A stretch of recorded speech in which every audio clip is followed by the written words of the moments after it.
할렐루야. 옆사람 뒷사람 인사하겠습니다. 잘 오셨습니다. 인사하겠습니다. 잘 오셨습니다. 잘 오셨습니다. 잘 오셨습니다. 잘 오셨습니다.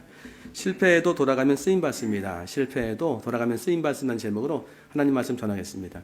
예전에 한 영상을 만들었는데 아마 그 신비주의에 조금 이제 가까운 그런 어떤 기독교 영상인 것 같아요. 사람이 아픔과 상처가 굉장히 많아서 하나님 앞에 기도하는데 어떤 사람이 그게 영적으로 이렇게 보여진 거예요. 이렇게 큰 창 같은 게 영적인 거죠. 막 꽂혀 있는 거예요. 한 5개 정도. 이렇게 대각선, 이렇게 대각선, 저렇게 대각선. 힘을 못 쓰는 거예요. 이 사람이 그 창에 꽂혀 있기 때문에 영적으로. 그래서 기도하는 사람이 이렇게 뽑아주니까 살아나더라는 거예요. 물론 그 여러 가지 은혜가 있겠지만 지금 내가 하나님 앞에 어떤 상태인가, 힘이 나는 상태인가, 아니면 힘든 상태가 아니라 어려운 상태인가, 아니면 내 삶 속에 하나님 앞에 갈망하고 소망하는 게 있는데 갑자기 그 소망이 없어졌는가. 그래서 오늘 예수님이 이런 말씀하셨어요. 어떤 말씀하셨냐면 28절에 보니까 너희는 나의 모든 시험 중에 항상 나와 함께한 자들인즉. 예수님이 시험 중에 항상 제자들이 함께 하셨다는 거예요. 그럼 예수님은 시험을 많이 당하신 거죠. 예수님은 출발할 때부터 시험을 받으셨습니다. 사단에게 3번 시험 받으셨죠. 우리가 이런 얘기 많이 들었습니다. 시험에 빠지지 말라고. 그런데 이게 사단이 주는 시험인지 아닌지 분별하기가 참 쉽지가 않습니다. 성경은 뭐라고 했냐면 이 예수님의 동생 야고보가 이런 얘기해요. 마귀를 대적하라. 특별히 오늘 베드로가 이제 나오는 장면인데 베드로전서 5장 8절부터 9절에 보면 이런 말씀을 하고 있습니다. 같이 한번 읽어보겠습니다. 시작. 너희 대적 마귀가 우는 사자같이 두루다니며 삼킬 자를 찾나니. 아멘. 그러니까 깨워야 된다는 거예요.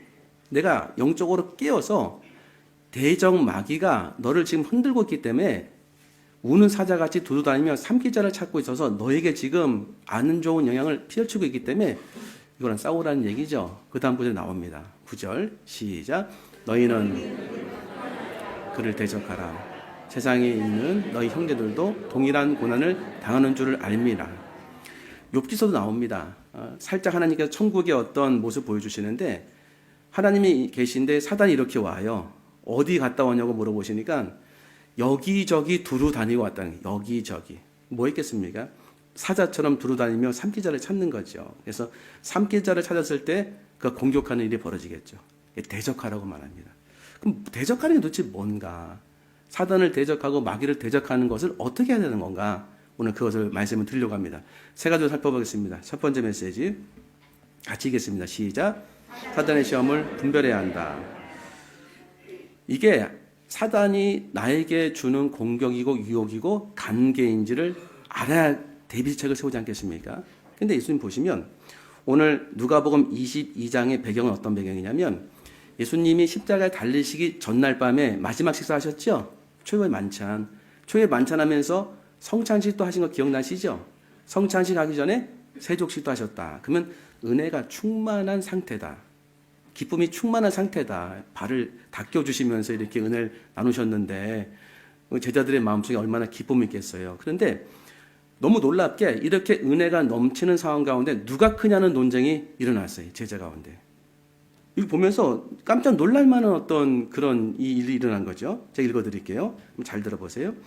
24절. 또 그들 사이에 그중 누가 크냐는 다툼이 난지라. 예수께서 이르시되 이방인의 임금들은 그들을 주관하며 그 집권자들은 은인이나 칭함을 받으나 너희는 그렇지 않을지니 너희 중에 큰 자는 젊은 자와 같고 다스리는 자는 섬기는 자와 같을지니라. 그러니까 제자들은 왜 예수님을 따라다녔냐면 예수님이란 분은 특별한 분이다. 놀라운 분이다. 우리가 지금 로마의 속국으로 있는데 이 로마의 속국에서 벗어나는 것이 하나님의 뜻이다. 그래서 로마의 속국에서 벗어나도록 운동해야 되고 우리는 대항하고 싸워야 된다. 우리는 하나님이 다윗을 통해서 이스라엘 백성을 회복시키고 놀라운 나라를 만드셨던 것처럼 그 나라를 소망한다. 그래서 제자들은요 정치적인 예수님을 많이 추구했어요. 너무 이상하게 생각하지 마세요. 왜냐하면 진짜 눈에 보이는 나라를 회복할 분은 바로 저분이다. 저분의 말씀의 능력, 저분의 인격, 저분의 삶 자체가 하나님이 함께하지만 할 수 없는 일들이 나타난다. 저분이야말로 다윗을 이룰 수 있는 너무나 위대하고 유일한 이 땅에 온 하나님의 아들이면서 유대 왕이다. 그래서 그 자기가 이제 그 나라가 세워지면, 실제로 그런 나라가 세워지면 내가 거기에서 무엇을 할 것인데 대해서 얘기하지 않을 수가 없죠. 조각해야 되는 거 아니겠습니까? 그러다 보니까는 서로 옳고 그름이 나타난 거예요. 내가 그 일은 합당하다. 당신보다 내가 경험이 많다. 자리 다툼이 나타난 거죠. 근데 예수님은 눈에 보이는 나라를 그때 말씀하신 것이 아니라 눈에 보이지 않는 하나님 나라를 세우는 말씀을 지금 주시는 거예요. 그래서 27절을 다시 보면은 앉아서 먹는 자가 크냐 섬기는 자가 크냐, 앉아서 먹는 자가 아니냐, 그러나 나는 섬기는 자로 너희 중에 있노라. 그러면서 너희는 나와의 모든 시험 중에 항상 나와 함께한 자들인즉. 그 다음 구절 한번 읽어보겠습니다. 29절 시작. 나도 너에게 맡겨. 제자들이 눈이 확 뜨졌을 거예요. 예수님이 정말 이제 나라를 말씀하시는구나. 우리가 눈에 보이는 이스라엘 나라를 회복할 지점이 여기구나. 예수님은 눈에 보이지 않는 하나님 나라를 말씀하신 거예요.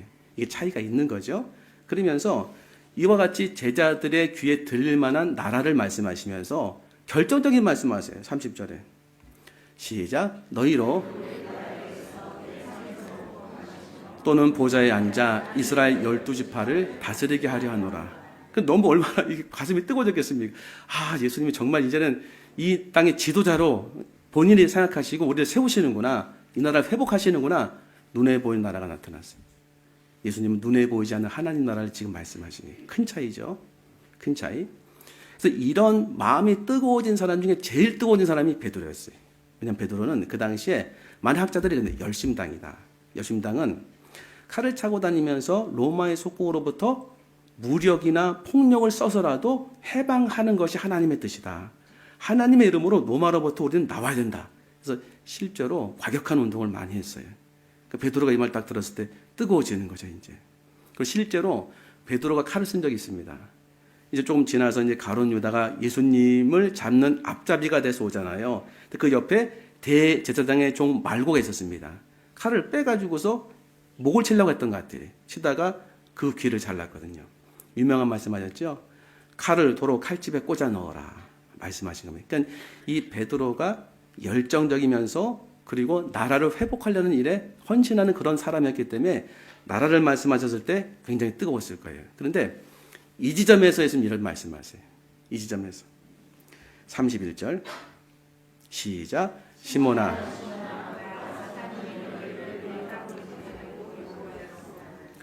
우리가 뜨거운데 열정이 막 생기는데 갑자기 여기서 이런 말씀을 시몬아 시몬아 베드로의 이름이죠. 보라 사탄이 너희를 일단 베드로를 보면 전부 제자들 밀 까부르듯 하라고 요구하였으나 밀 까부르듯 하는 건 뭐냐면 채를 놓고 밀을 놓은 다음에 치는 거야. 이렇게 치면은 알곡은 떨어지고 쭉정이는 날아가지요. 그러니까 뭔가를 걸러내는 거예요. 이렇게 떨어뜨리는 겁니다. 사단이 대표적으로 베드로를 놓고서 흔들어 가지고 그의 믿음을 떨어뜨리려는 일을 지금 하려고 한다는 거예요. 이게 밀 까부르듯 한다는 그런 예수님 말씀입니다. 그래서 30절 보니까 같이 읽겠습니다. 시작. 떨어지지 않기를 너는 돌이킨 후에 내 형제를 굳게 하라. 베드로가 사단의 채에 올라가서 믿음 떨어지도록 막 흔들고 있을 때 사단이 예수님 뭐 하셨냐? 내 믿음을 떨어지지 않기를 내가 기도한다는 거예요. 아, 예수님 막아주시지. 아, 예수님 본인이 이렇게 할 수 있지 않나? 아닙니다. 베드로는 베드로에게 주시는 하나님의 은혜가 있는 거죠. 이 과정을 베드로는 거쳐야 되는 거예요.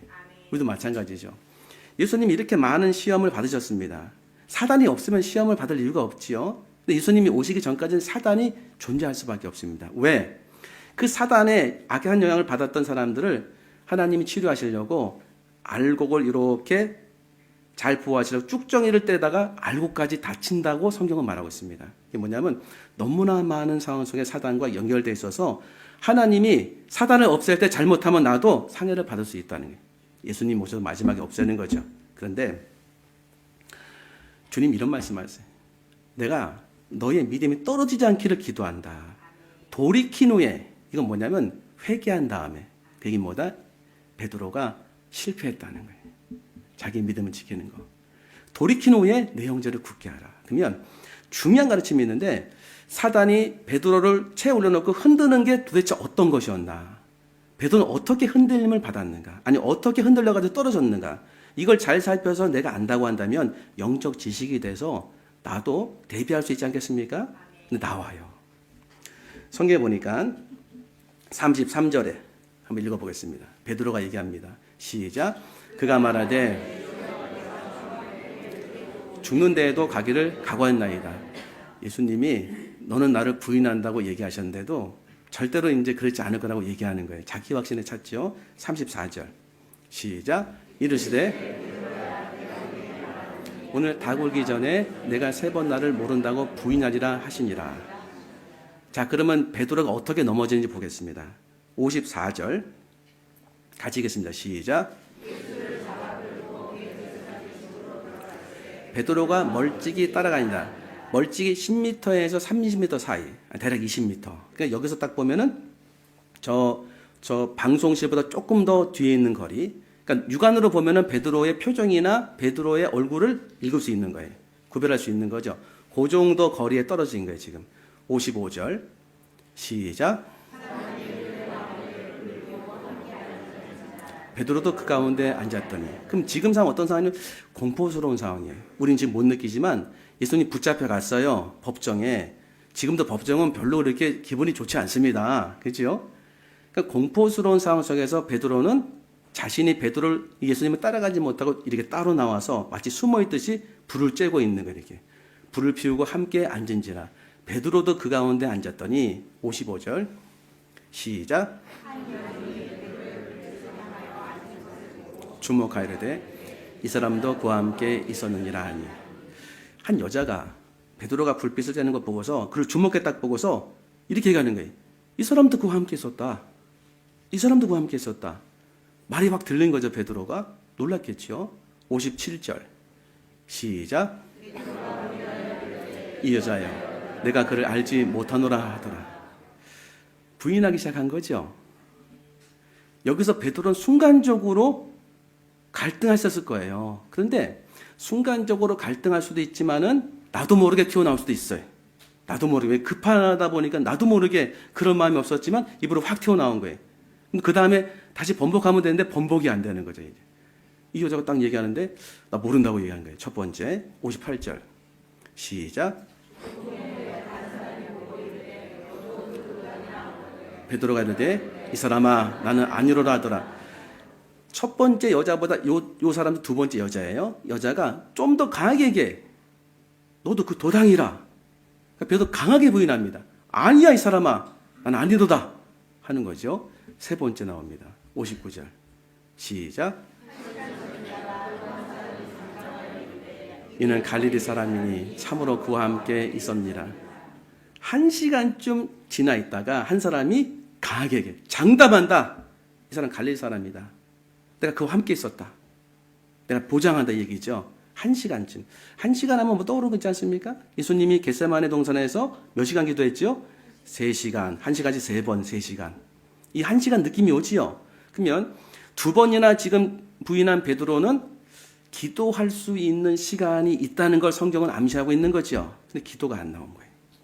사람이 마음이 공공하고 마음이 두렵고 그리고 마음이 힘들어지기 시작하면 이게 잘 안 되는 거예요. 강하게 얘기했습니다. 그래서. 그러니까 보세요. 지금 한 번 들었어요. 베드로가 주목받았어요. 두 번 들었어요. 또 주목받았어요. 확실히 얘기하니까 다른 사람이 다 나를 그렇다라고 보는 것 같아요. 얼마나 공포스럽겠습니까? 그죠? 대중이 다 나를 바라보는 느낌이죠. 60절 시작.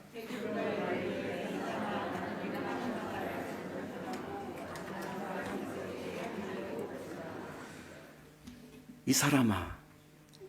다른 성경은 저주까지 했다는 거예요. 말도 안 되는 얘기 하지 말라고. 어떻게 그런 얘기 하냐고. 절대 그렇지 않다고.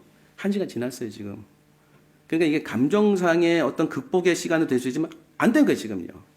자, 그러면 이렇게 3번 부인하니까 베드로가 이르되 이 사람아 나는 내가 하는 말을 알지 못하노라. 아직 말하고 있을 때 닭이 곧 울더라. 예수님 말씀 딱 맞은 거죠. 베드로는 넘어진 거죠. 사단이 그를 흔들었을 때 믿음이 떨어진 거죠. 자, 그 믿음이 떨어지도록 사단은 도구로 사용한 게 뭔지 한번 생각해 보세요. 도구로 사용한 거. 잘 생각해 보세요. 사람을 사용했죠. 주변 사람. 그 사람이 뭘 사용했습니까? 말을 사용했어요. 사단이 우리를 밀가루로 타대가지고 채 올려가지고 믿음을 떨어뜨릴 때에 제일 많이 쓰는 게 주변 사람과 그들의 말이에요. 주변 사람 그들의. 그리고 점진적으로 강하게 해요. 처음부터 강하게 얘기 안 합니다. 처음에는 이렇게 좀 듣고 나서 용납하고 그리고 내가 수용할 만한 말을 하는 거예요. 그 다음에 또 얘기해요. 똑같은 말을. 그 다음에 또 얘기해요. 똑같은 말을. 3번 들으면 어떻게 된다? 그 다음에는 마음속에 확증이 오는 겁니다.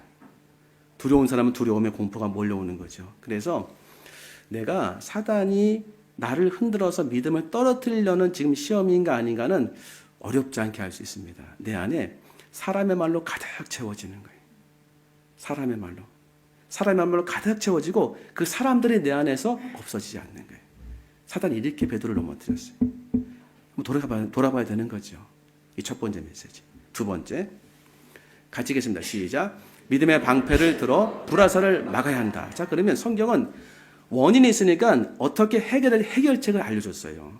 에베소서 6장에 보면 하나님의 전신갑주가 있는데 에베소서 6장 10절을 보니까 같이 읽겠습니다. 시작. 그의 힘의 능력으로 강건하여지고. 그러니까 하나님의 힘의 능력으로 강해져야 된다는 거예요. 주님 안에서 11절 시작. 마귀의 간계를 하나님의 전신갑주를 입으라. 마귀는 우는 사자처럼 두루다니며 삼키자를 찾으면서 동시에 간계한 아주 간략하고 아주 악질적인 계략이 있다는 거예요. 이거를 이기려면은 하나님의 내 힘으로 안 된다는 거예요. 하나님의 전신갑주를 입으라는 거예요. 우리 봤어요. 베드로가 1시간이 지났는데도 기도조차 못하는 거예요. 대비가 없었어요. 이 상태가 된 거죠. 하나님의 전신갑주가 없었기 때문에. 12절 시작. 우리의 싸움은 통치자들과 권세들과 이 어둠의 세상 주관자들과 하늘에 있는 악의 영들을 상대합니다. 그러니까 내가 지금 시험에 들어서 사단이 막 나를 흔들고 있다는 것을 어떻게 할 수 있냐면 사람이 자꾸 나타나는 거예요. 그 사람이 나타나요. 근데 우리의 싸움은, 우리의 씨름은 사람이 아니라는 거죠. 그 뒤에 있는 통치자들과 권세들과 이 어둠의 세상 주관자들과 하늘에 있는 악의 영들이죠. 한마디로 보이지 않는 사단, 보이지 않는 마귀, 보이지 않는 악한 영이죠. 그러면 사람과 싸울 때는 뭘로 싸우십니까? 이걸로 싸우십니까? 말로 싸우죠.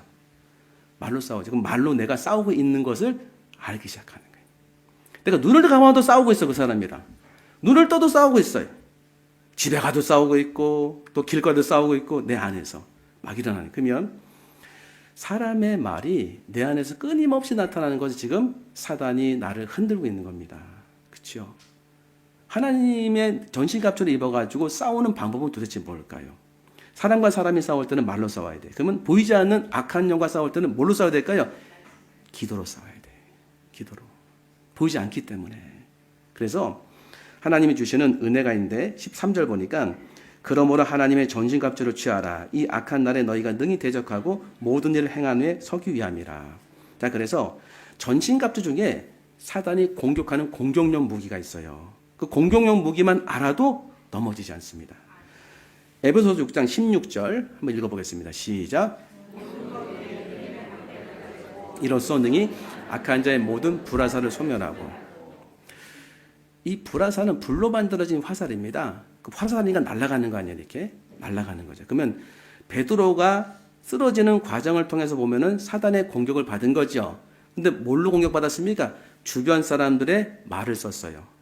주변 사람들의 말이 이 베드로에게 꽂혀서 베드로가 공포와 두려움을 느껴서 예수님을 강하게 부인한 거죠. 시간이 지난데도. 우리의 삶 가운데도 이런 것이 없다라고 얘기할 수 없는 거죠. 한번 생각해 봐야 되는 거예요. 내가 지금 하나님 은혜를 받았어요. 근데 여기 보면 불화살이라고 표현하고 있는데 불화살이 도대체 뭘까? 성경을 보니까 공격하려고 하는 말이었어요. 이렇게 이 여자 2명이 베드로를 보면서 저도 그 사람들과 함께 있었다. 그 도당이다. 마음에 안 좋은 생각을 하면서 공격하는 말을 사단이 쓴 거예요. 우리가 말을 잘해야 되는 거죠. 그렇죠? 근데 말을 아무리 잘한다 하더라도 흘러나와서 들리는 말은 막을 수가 없어요. 그러니까 저 사람이 말을 잘해야 돼. 나도 말을 잘해야 돼. 나쁘지 않아요. 더 중요한 건 그런 말이 들려도 내가 대비책이 있어야 돼. 대비책. 대비책이 뭐냐면 믿음의 방패를 가지고 저를 따라 외치겠습니다. 믿음의 방패를 가지라. 믿음의 방패를 가지라. 자, 그러면 믿음의 방패의 내용은 뭘까요? 믿음으로 되어 있겠죠? 아니, 쇠로 된 건 쇠방패, 노소로 된 건 노방패, 믿음으로 된 건 믿음의 방패. 그럼 믿음의 내용은 뭡니까? 믿음은 들으면서 나며 들으면 그리스도의 말씀으로 말미암니다. 그러니까 믿음의 방패는 말씀으로 되어 있는 거예요. 그렇죠? 그래서 여기 보면은 모든 것 위에 믿음의 방패를 가지고 이로써 능히 악한 자의 모든 불화살을 소멸하고, 사단이 공격적인 말을 통해 가지고서 그걸 사용해서 나를 공격해 가지고 화살처럼 막 꽂을 때 내가 준비할 게 뭐냐면 믿음의 방패다. 믿음의 방패 내용은 믿음의 말이다. 굳건한 믿음의 말. 그래서 17절 시작. 구원의 투구와 성령의 검 곧 하나님의 말씀을 가지라. 사람의 말을 사람의 말로 잘 못 이겨요, 해보니까. 그런데 하나님의 말씀은 능력의 말씀이라서 사람의 말을 이깁니다. 이거 믿으셔야 돼요. 그래서 내가 사람의 말로, 때로는 가족의 어떤 공격적인 말로 큰 상처를 받게 되는 거죠. 대못에 막 찔리는 거, 이렇게 어떻게 이길 수 있습니까? 그 사람과 싸울 필요가 없습니다. 그 사람과 싸워도 소용이 없는 거예요. 그 뒤에는 악한 영을 상대해야 돼요. 그러려면 내가 기도를 통해서 믿음의 방패를 들어야 돼요. 믿음의 말씀을 붙잡아야 됩니다. 자, 믿음의 말씀 어떻게 붙잡는가? 조금 지나가서 베드로가 요한복음 21장에도 베드로의 연약함이 나타나요. 어떻게 나타나냐면 예수님을 부인한 다음에 곧장 돌아와가지고서 회개한 다음에 하나님의 사람이 돼야 되잖아요. 근데 예수님이 부활하신 다음에 40일 동안 제자들과 함께 계셨는데 항상 함께 있는 것이 아니라 나타났다가 이렇게 하나님 나라에 가시고 나타났다 이렇게 하셨거든요. 3번. 베드로가 몇 명 이끌고 나가지고 물고기 잡으러 가노라 하고서 이렇게 절망적인 얘기를 해. 그걸 따라가는 사람들이 있었어요. 7, 8명. 갈릴리 어부 출신들. 그때에 베드로가 물고기를 잡는데 한 마리도 못 잡아요. 한 마리도 못 잡은 적은 2번 있어요, 베드로가. 인생에 많이 있었겠지만 예수님 처음 만났을 때 한 마리도 못 잡았을 때, 그때 예수님 말씀을 듣고 은혜 받아가지고 앉아있는데 깊은 데로 가서 그물 내로 고기를 잡아라 이렇게 말씀하시니까 내가 밤이 새도록 잡은 것이 없지만 말씀을 의지하여 그물을 내리다고 은혜 받았죠. 똑같은 상황이 벌쳐졌어요. 지금 예수님 안 따르고 있어요. 부활하셨는데도. 그래서 새벽에 예수님이 나와가지고 그 배를 보니까 저쪽에 있는 거겠죠. 물고기가 있느냐 하니까 없나이다. 그물 오른쪽에, 배 오른쪽에 그물을 내려라 하니까 굉장히 많은 고기를 잡았어요. 말씀에 따라서 순종하니까 은혜가 임한 거죠. 153마리. 끌고 오다가 한 제자가 예수님이다 그러자 베드로는 항상 행동이 앞서지 않습니까? 옷을 벗고 있다가 위도 입고서 뛰어내려요. 올라와 보니까 예수님이 조반인데 구운 떡과 구운 생선을 준비하였습니다. 그리고 나서 물어보세요. 다 먹은 다음에, 식사한 다음에 내가 이 사람들보다 나를 더 사랑하느냐? 내가 주님 사랑합니다. 내 어린 양을 먹이라. 또 물어보세요. 내가 이 사람들보다 나를 더 사랑하느냐? 내가 주님을 사랑하는 주님이 아시느니라. 내 어린 양을 치라. 또 말씀하세요. 내가 이 사람보다 나를 더 사랑하느냐? 말을 잘 못하지요. 사랑한다고 표현했겠죠. 내 어린 양을 먹이라. 사랑으로 먹이라는 거죠. 마치 3번 부인했을 때 3번 다시 확인하면서 사랑의 은혜를 주시고 내가 너를 여전히 사랑한다. 내가 너를 여전히 하나님의 사역자로 삼는다. 내가 너를 여전히 너와 함께하는 이 말씀인 거죠. 근데 이런 말씀도 하세요. 내가 젊어서는 원하는 곳으로 다녔지만 늙어서는 내가 팔 벌리고 남이 너를 띠띠우고 내가 원치 않는 곳으로 가리라. 사명자는 원래 이렇습니다. 원치 않는 곳으로 가게 되는 거죠. 그런데 여기서 아멘 해야 되는데 갑자기 베드로가 질문을 던져요. 어떤 질문이냐면 요한복음 21장 20절 같이 계십니다. 시작.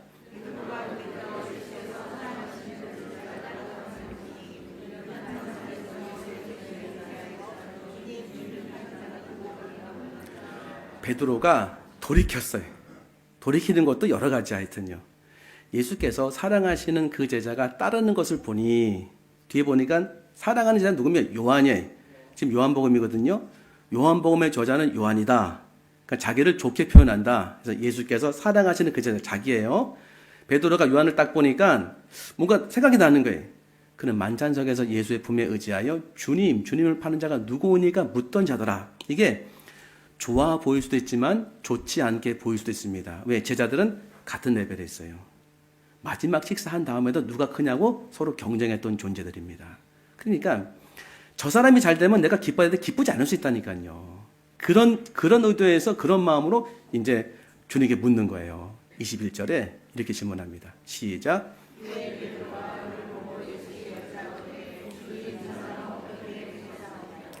주님, 이 사람 어떻게 되겠습니까? 열심을 내고 뭔가 이렇게 나라를 위해서 열심히 이렇게 뭔가를 움직여서 독립운동하는 이런 마음이 있었어요. 베드로에게 열심입니다. 그리고 의로운 마음도 있었습니다. 성실함도 있었고 특별히 뜨거운 마음이 있었어요. 그런데 이상할 정도로 사람에게 약해요. 우리 모습도 될 수 있죠. 저 사람 어떻게 되겠습니까? 이게 이제 문제인 거예요. 지금 요한복음 21장에 21장 마지막 장. 저 사람 누구다? 사도 요한이다. 저 사람 어떻게 되겠습니까? 근데 예수님이 이렇게 말씀하십니다. 22절 시작. 내게 무슨 상관이냐? 너는 나를 따르라 하시더라. 예수님이 말씀하셨어요. 내가 올 때까지 그를 머물게 하고 살지라도 내게 무슨 상관이냐? 너는 나를 따르라. 내게 무슨 상관이냐? 너는 나를 따르라. 시작. 내게 무슨 상관이냐? 너는 나를 따르라. 너무 중요한 메시지예요. 믿음의 방패 어떻게 드는가? 믿음의 방패를 들어야 되는 지점은 내 안에 사단이 쏘아 올리고 사람들의 공격하는 말을 통해서 사단이 쏘아 올린 이 불화살들이 내 안에 가득 차기 시작하면 이상할 정도로 사람을 묵상하게 돼요. 너무 신기할 정도로. 왜 얘기했을까? 왜 그랬을까? 이상할 정도로 내 마음속이 고통스러운 거예요. 그래서 주님 뭐라고 말씀하십니까? 내게 무슨 상관이냐? 이게 주의 진리의 말씀이에요. 이 사단이 쏘아하는 불화살을 막는 이 믿음의 방패, 이렇게 말씀을 붙잡아야 돼. 내가 만약에 지금 사람들로 인해서 고통을 당하고 내 안에 사람들로 마저 가득 차 있고 내가 뭔가 말씀을 지금 보지 않냐고 사람들의 말들이 묵상된다면 이 말씀 붙잡아야 돼. 믿음의 방패로. 내게 무슨 상관이냐? 내게 무슨 상관이냐? 시작. 내게 무슨 상관이냐? 시작. 내게 무슨 상관이냐? 실제로 이렇게 들려주고 이렇게 내 마음을 이 말씀으로 듣게 해야 돼요. 너가 무슨 상관이냐? 그 다음은요. 너는 나를 따르라. 시작. 너는 나를 따르라. 사람을 묵상하는 이 마음에서 이 믿음의 방패를 딱 들면은 점점 이 믿음의 방패가 말씀이 성령의 검이기 때문에 이 말씀이 나를 이끌고 이 말씀이 실제로 빛이 됩니다. 주님을 보기 시작하는 거예요. 주님의 능력이 나타나기 시작합니다. 마지막 세 번째. 같이 읽겠습니다. 시작. 실패해도 돌이키면 하나님께 쓰임받는다. 다시 누가복음 21장 31절에 보면은요. 예수님이 아셨어요. 31절. 시작. 너희를 밀가부로 타려고 요구하였으나 흔든다는 게 지금 32절. 시작. 그러나 기도하였노니 너는 돌이킨 후에 내 형제를 굳게 하라. 돌이킨 것은 회개하다는 거예요. 넘어졌어요 이미. 3번 부인했습니다. 예수님 말씀하셨어요. 예수님 아셨습니다. 아셨어요. 아셨지만 이 베드로의 삶 가운데 나타난 이 어려운 시험을 예수님이 대신할 수는 없었어요. 예수님이 하신 것은 그를 위해 기도하는 거였습니다. 그를 위해 하나님이 주시는 은혜를 따라서 기도해주고 권면하는 거였습니다. 그렇죠? 베드로가 결정적으로 어떻게 돌이켰을까요? 베드로는 위대한 사도가 되지 않습니까? 결정적으로 어떻게 돌이켰을까? 주님 말씀에 너는 돌이킨 후에 내 형제를 굳게 하라. 너는 돌이킨 후에 어떻게 돌이켰을까? 누가복음 22장 60절. 시작. 베드로가 이르되 아직 말하고 있을 때 닭이 곧 울더라. 61절. 시작. 주께서 베드로가 주의 말씀 곧 오늘 닭 울기 전에 내가 3번 나를 부인하다 하심이 생각이 나서 너무 귀한 말씀. 주께서 돌이켜. 예수님이 돌이켜서 누굴 봤다? 베드로를 봤어요. 왜 봤습니까? 닭이 울었어요 지금. 거리는 20m다. 다 보인다. 뒤에도 보인다. 할렐루야 뒤에도 보인다. 보이죠? 돌이켰어요. 베드로 뭐 하고 있을까요? 베드로도 지금 뭐가 닭이 울리니까 소리가 들린 거예요. 베드로가 지금 넘어져가지고 예수님을 크게 부인하는 것을 예수님이 이렇게 보셨어요. 베드로 봤을까 안 봤을까? 봤어요. 봤을 때 베드로가 예수님이 하신 말씀이 생각이 났어요. 생각이 났어요. 회개의 가장 큰 놀라운 점은 말씀이 떠오르고 생각난다는. 그러면 사람의 말과 사람이 줬던 모든 나쁜 감정들, 그것을 이용했던 사단의 감정들이 다 없어져요. 주의 말씀이 진리의 빛처럼 모든 어둠을 싹 없애집니다. 너무 놀라운 능력이에요. 그죠? 말씀이 생각나는 거예요. 그래서 어떻게 했냐면은 62절 시작. 통곡하니라. 이 은혜가 임한 거예요. 61절 올려보세요. 자, 그러면 질문. 61절에서 주께서 돌이켜 베드로를 보셨어요. 어떤 눈으로 보셨을까? 한번 생각해 보세요. 아니, 이것 먼저 생각해 보세요. 여러분을 배신하고 여러분에게 욕을 하고 여러분에게 너무 못되게 한 사람, 그 사람 여기 앞에 있어요. 어떻게 보고 싶습니까? 가만 안 두고 싶죠, 그냥. 그지요? 생각해도 화가 나, 그렇게. 속상하고. 너무 못되게 했어요. 너무 못되게. 저도 지난 주일날, 이러면 안 되는데, 차 타고 가가지고 부동산에서 계약 갔는데, 계약서 딱 보고서 화가 난 거예요. 저도 모르게, 이 지혜와 함께 망할지어다. 좀 이제 취소하겠습니다, 주일. 목사가 이렇습니다. 화가 나니까. 아주 그냥 그 못된 얼굴이 막 뱀처럼 하고 막 뛰어나오는 것 같아, 이렇게 막. 여기서. 그런 생각이 막 나더라니까요. 그러면 나는 이렇단 말이에요. 우리는 약하기 때문에. 속상하게 해서 화가 나는 거예요. 앞에 있으면 진짜 한 대라도 때리고 싶단 말이에요. 나를 배신하고 내 등을 쳤기 때문에. 예수님 어떻게 보실까요, 베드로를? 이걸 한번 묵상하셔야 돼. 각자 묵상해 보셔야 돼. 어떻게 보셨을까? 예수님은 아셨어요. 베드로 넘어질 것을. 근데 기도하셨어요. 아시면서 기도해 주셨어요. 그리고 돌이킨 다음에 그 다음이 있어요. 예수님은요. 베드로 넘어져도 그 다음이 있어요. 베드로는 여기서 없다고 생각할 수 있어요. 난 끝이다. 그 다음이 있었어요. 예수님은. 돌이킨 후에 너 형제를 굳게 하라. 거기까지 다 생각하고 계셨어요. 예수님 베드로가 넘어질 걸 아셨어요. 넘어져도 그 베드로를 일으켜 세우는 은혜를 주셨습니다. 나는 실수할 수 있습니다. 나는 실패할 수도 있습니다. 험악한 말을 내뱉을 수도 있어요. 안 하면 더 좋지만 그렇다고 주님이 나를 외면하지 않으신다는 거예요. 중요한 것은. 왜? 그분이 베드로를 볼 때 저는 이렇다고 생각합니다.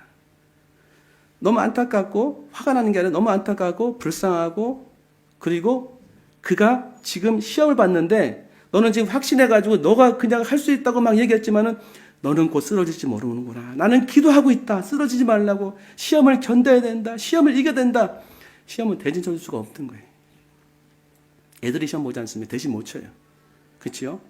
그것처럼 시험을 제발 잘 이겨다오. 견뎌다오. 내가 너를 지지한다. 내가 너를 사랑한다. 내가 너를 인도한다. 너는 시험을 잘 견뎌다오. 지금 어려운 시험이고 어려운 환경이지만 이겨다오. 이거 아니겠습니까? 이렇지 않을까요? 어떻게 하십니까? 저를 그렇게 세웠으니까 주님이요. 저를 그렇게 세운 그 눈빛을 제가 알기 때문에. 베드로는 이 눈빛을 잊을 수가 없을 거예요. 왜? 자신을 바라보는 그 눈빛이 자기를 살리신 거예요. 나는 부인하고 배반하는데 예수님은 여전히 지지하고 일으켜 주시려고 그를 세우시려고 간절한 마음으로 기도하시면서 궁휼하고 불쌍한 마음 바라보시면서 그에게 인도자가 되어가지고 어떻게든지 살리려는 그 마음에 눈빛이 나타난 거예요. 포기할 수 없는 거예요. 포기가 안 되시는 예수님의 얼굴. 소망의 얼굴. 이겁니다. 언제 만날까요? 내가 주님 앞에 마음을 열고 기도할 때. 내가 주님 앞에 마음을 열고 말씀 붙잡을 때. 내가 주님 앞에 찬양하며 예배 드릴 때. 이 놀라운 눈빛이, 돌이키는 눈빛이 나를 돌이키게 만듭니다. 주님이 먼저 나를 사랑하기 때문에 내가 살아난 거예요. 오늘 이 은혜를 생각하셔야 돼요. 이 은혜를. 만약에 내가 시험에 들었다? 끝이 아닙니다. 실패했다? 끝이 아니에요. 주님은 나를 세우시고 살리십니다. 저는 뭐 실수 안 했겠습니까? 저는 실패 안 했겠습니까? 저는 시험에 안 들었겠습니까? 저도 시험에 들어가지고 교회 온 적이 있어요. 많이 말씀드렸잖아요. 너무 황종직분자들이 좀 어렵게 하셔가지고 교회를 목사님이 교회 있으라고 하는데도 안 된다고 했어요. 제가. 합당한 일들은 더 어려운 교회 가가지고 그랬다니까요. 그게 끝이 아니었어요. 그 교회가 생각났어요. 계속 그 교회 주신 은혜를 생각하게 됐습니다. 그리고 그 다음에 승리하게 됐어요. 그 다음에 베드로는 어떤 사람이 됐을까요? 돌이킨 후에 내 형제를 굳게 하라. 베드로가 경험했던 실패의 경험, 쓰라린 경험이 사람을 살리는 능력의 경험이 됐어요. 왜? 그 주님의 눈빛을 알았기 때문에, 그 주님의 은혜를 내가 받았기 때문에 나도 그 눈을 닮아가는 거예요. 나도 그 얼굴을 닮아가는 거예요. 다른 사람은 아무도 공감할 수 없는데 나는 공감한다. 3번 부인했으니까. 그래서 결정적인 순간에 예수님 면전에서 그를 저주하며 부인했기 때문에 나보다 못한 사람들, 아니 나보다 못한 사람 없는 거예요. 그들을 다 세울 수 있는 내 마음의 준비가 되어 있는 거예요. 내가 경험한 모든 것을 하나님 낭비하지 않으십니다. 실패와 좌절과 쓰라린 경험조차도 돌이키면 다 주님께 쓰임받는 놀라운 도구가 되더라고요. 돌이킴의 은혜 임하길 소망합니다. 기도하겠습니다. 하나님 감사합니다. 주신 말씀 가슴에 품고 하나님의 놀라운 능력으로 돌이키는 은혜 한 주간 내려 주시옵소서. 감사하며 예수님 이름으로 기도합나이다. 아멘.